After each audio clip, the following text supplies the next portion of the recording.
वैसे भी इतना आप ही लोगों की नज़र लगी है मेरे ऊपर जो इतना मोटा हूँ, देख रहे हो। ये जन्नत के रास्ते जो फ्री में मिल रहे हैं, देखिए जन्नत कितनी आसान है।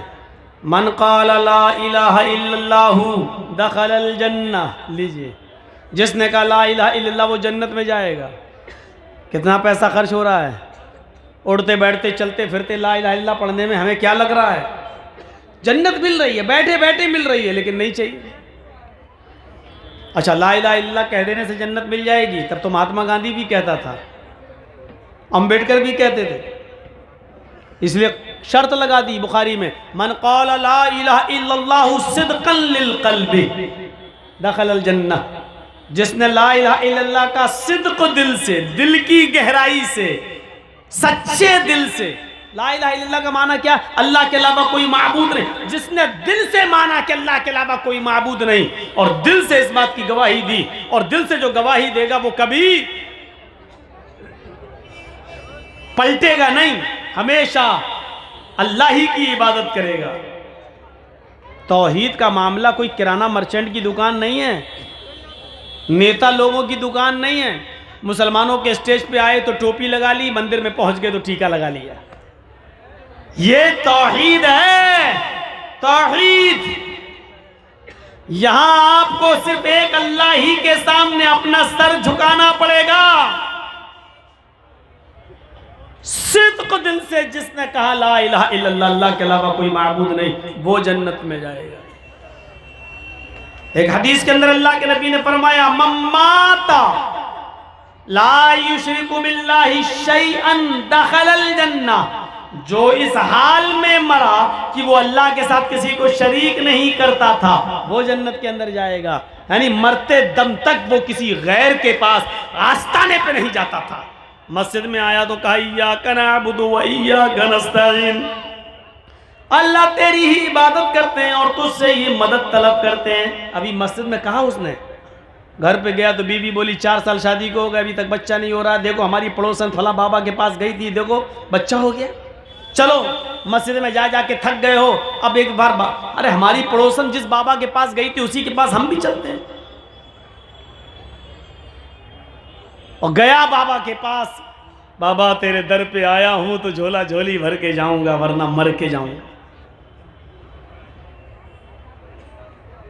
जो इस हाल में मरा वो नहीं, अल्लाह भी राजी रहे, रहमान भी और खुश रहे शैतान भी, ये नहीं चलेगा।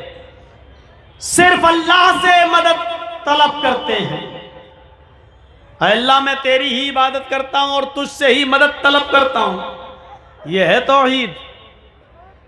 एक सहाबी अल्लाह के नबी के पास आए, बदवी थे, अराबी थे, देहाती थे, अल्लाह के नबी मैं दूर से आया हूं और दूर जाना है, अपना काम हो गया, सोचा जाते वक्त आपसे मिल लूं।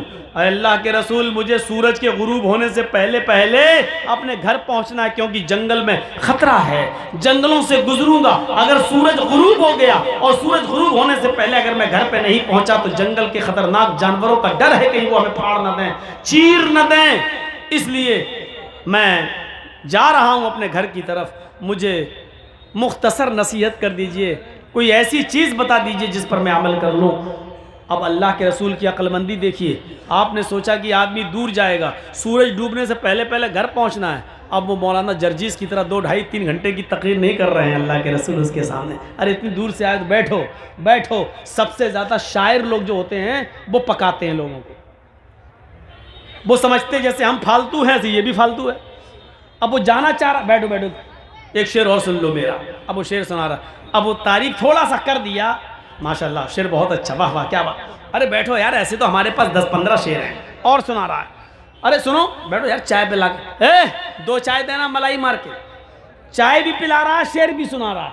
अल्लाह के रसूल ने कोई ऐसा काम नहीं किया, जानते हैं दानिशमंद हैं, अक्लमंद हैं, मसलिहत का तकाजा है, इस वक्त इसको घर जाना है, सूरज डूबने से पहले घर पहुंचना है, और कह रहा है कि अल्लाह के रसूल मुझे कुछ नसीहत कर दीजिए। तो आपने इतनी मुख्तसर नसीहत करके उसको रुखसत कर दिया कि आप दंग रह जाएंगे। अल्लाह के नबी ने कहा तुम जा रहे हो जाओ, अल्लाह करे कि तुम शाम से पहले, सूरज डूबने से पहले खैर व आफियत के साथ घर पहुंच जाओ, लेकिन रास्ते में याद रखना एक ही नसीहत तुम्हें कर रहा हूं, इज़ा सअल्ता फस्तलिल्लाह व इज़स्तानता फस्तईन बिल्लाह। जब सवाल करने की जरूरत आ जाए तो सिर्फ अल्लाह से सवाल करना, और जब कोई चीज मांगने की और मदद तलब करने की जरूरत आ जाए तो सिर्फ एक अल्लाह से मदद तलब करना। हदीस की दूसरी किताबों में लिखा है, अगर जूते का तस्मा भी टूट जाए, जूते का तलवा भी अगर टूट जाए, तो वो भी एक अल्लाह से मांगना, किसी गैर के सामने हाथ मत फैलाना। ये मुख्तसर नसीहत करके अल्लाह के रसूल ने उसको रुखसत कर दिया।